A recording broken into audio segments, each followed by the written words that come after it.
என் அருமை பேரன் பேத்திகளே, இன்று நான் உங்களுக்கு குரானில் அல்காஃப் அத்தியாயம் வசனங்கள் 83 முதல் 98 வரை இருக்கும் ஒரு மிக அற்புதமான வரலாற்று நிகழ்வைச் சொல்லப் போகிறேன். அவர் பெயர் துல் கர்னேன், 2 கொம்புகளுக்கு சொந்தக்காரர் என்று பொருள் அல்லது 2 கொம்புகளைக் கொண்டவர். அவர் ரொம்பவும் சக்தி வாய்ந்தவர். அல்லாஹ் அவருக்கு உலகத்தின் எல்லா இடங்களுக்கும் செல்லும் வழியையும் நீதியை நிலைநாட்ட ஞானத்தையும் கொடுத்திருந்தான். ويسألونك عن ذي القرنين قل سأتلو عليكم منه ذكرا.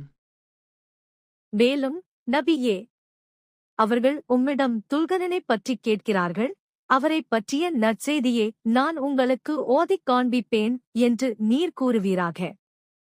திருக்குரான் அத்தியாயம் அல்காஃப் 18 வசனம் 83. ويسألونك عن ذي القرنين قل سأتلو عليكم منه ذكرا. நிச்சயமாக நாம் அவருக்கு பூமியில் வலிமையளித்து ஆட்சி அதிகாரத்தை நிலைநிறுத்தி ஒவ்வொரு பொருளைப் பற்றியும் அவர் நாடியதை அடைந்து கொள்ளும் வழியையும் அவருக்கு அளித்திருந்தோம். திருக்குரான் அத்தியாயம் அல்காஃப் 18 வசனம் 84. فأتبع سببا. எனவே அவர் ஒரு வழியைப் பின்பற்றினார்.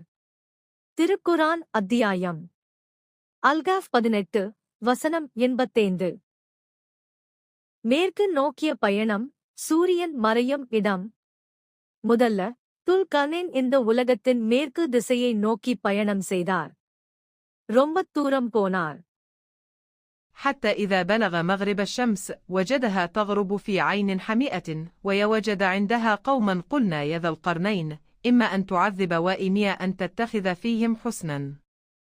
இறுதியாக அவர் சூரியன் மறையும் இடத்தை அடைந்தபோது அது ஒரு கருத்த சேற்று நீரூற்றில் மறைவது போல் கண்டார். மேலும் அங்கே அவர் ஒரு மக்கள் கூட்டத்தையும் கண்டார்.